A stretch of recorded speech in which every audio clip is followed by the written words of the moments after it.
Kerala cricket saga യാത്ര നമ്മൾ അങ്ങനെ തുടരുകയാണ്. എറണാകുളം ജില്ലയിലാണ്. എറണാകുളത്ത് നമ്മൾ എത്തിയിരിക്കുന്നത് Saint Paul's. Saint Paul's Kalamassery കോളേജിലാണ്. ഈ കോളേജിൽ വരാൻ ഒരുപാട് പ്രത്യേകതകളുണ്ട്. കാരണം ഇവിടെ നമുക്കറിയാം കുറെ പ്ലേയേഴ്സ് വന്ന സ്ഥലമാണ്, കുറെ പ്ലേയേഴ്സ് കളിച്ച സ്ഥലമാണ്. അപ്പൊ നമ്മൾ അത് കാരണമാണ് ഇവിടെ വന്നിരിക്കുന്നത്. 7 താരങ്ങൾ ഇത്തവണ KCL ഇറങ്ങുന്നത് സെന്റ് പോൾസിന്റെ ചുണക്കുട്ടികളാണ്. അതുകൊണ്ട് തന്നെ സെന്റ് പോൾസ് കോളേജ് ഞങ്ങൾ തെരഞ്ഞെടുക്കുന്നു. കേരളത്തിലെ ഏറ്റവും ബ്യൂട്ടിഫുൾ ആയിട്ടുള്ള ക്രിക്കറ്റ് മൈതാനങ്ങളിൽ ഒന്ന് സെന്റ് പോൾസിലാണ്. സെന്റ് പോൾസിന്റെ പ്രിയപ്പെട്ട ഫിസിക്കൽ എഡ്യൂക്കേഷൻ ലീഡ് ചെയ്യുന്ന ജോസ് സാറ് വർഷങ്ങളായി ക്രിക്കറ്റും ഫുട്ബോളും ഒക്കെ ഉള്ളിൽ നടക്കുക. ജോസ് സാറേ, ഒരു മാറ്റവും ഇല്ലല്ലോ ഇവിടുത്തെ, ഇതിന് കൂടി വരികയാണല്ലോ ഇവിടുത്തെ ക്രിക്കറ്റും ഫുട്ബോൾ ആവേശമൊക്കെ. തീർച്ചയായിട്ടും ക്രിക്കറ്റ് നമുക്ക് സെന്റ് പോൾസിന് വിടാനായിട്ട് പറ്റുന്ന ഒരു ഗെയിമല്ല. കഴിഞ്ഞ വർഷം MG യൂണിവേഴ്സിറ്റിയുടെ മെൻ ക്രിക്കറ്റിന്റെ ട്രോഫി, അതുപോലെ തന്നെ വുമൺ ക്രിക്കറ്റിന്റെ ട്രോഫി, അതുപോലെ അലുമിനി ക്രിക്കറ്റിന്റെ ട്രോഫി, ഈ 3 ട്രോഫിയും നേടി കോളേജാണ് സെന്റ് പോൾസ്. MS ധോണിക്കൊപ്പം ഒരു പരസ്യ ചിത്രത്തിൽ അഭിനയിച്ച ആളെ അറിയാമോ? അത് കുറവാണ് കേട്ടോ. അങ്ങനെ ഒരാളുണ്ട് അല്ലേ? MS ധോണിക്കൊപ്പം ബൂസ്റ്റിന്റെ പരസ്യത്തിൽ അഭിനയിച്ച ആളാണ് അല്ലേ? Boost the secret of my energy, ബൂസ്റ്റിന്റെ പരസ്യമാണ്. എന്തായിരുന്നു MS ധോണിക്ക് ഒപ്പം ഉള്ള പരസ്യം അനുഭവങ്ങൾ? എന്തായിരുന്നു പരസ്യ ചിത്രീകരണ സമയത്തൊക്കെ?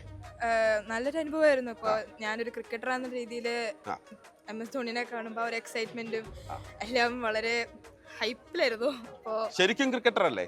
അതെ അതെ. അപ്പൊ ഞങ്ങളിവിടെ മിക്കവരും ഡിസ്ട്രിക്റ്റും സോണും സ്റ്റേറ്റും കളിച്ച ആളുകളാണ്. ആദ്യം ആരാണ് എറിയാൻ വരുന്നത്?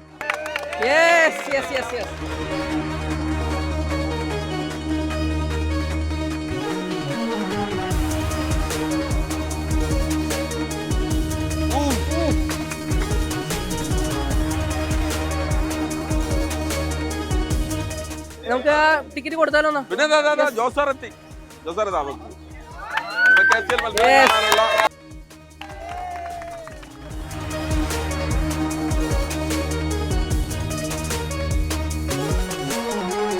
ബോളറാണോ?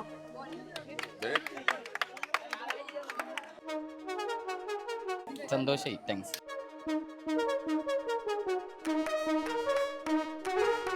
സോ 4 ടിക്കറ്റ് ബാക്കിയുണ്ട്. പക്ഷേ ബാക്കി 6 ടിക്കറ്റും ഇവിടുത്തെ പിള്ളേര് അടിച്ചെടുത്തിട്ടുണ്ട് അല്ലേ? അതെ, ഇത് മാത്രമല്ല, ഇവിടെ നല്ല മഴയുള്ള സമയത്താണ് നമ്മൾ വന്നത്.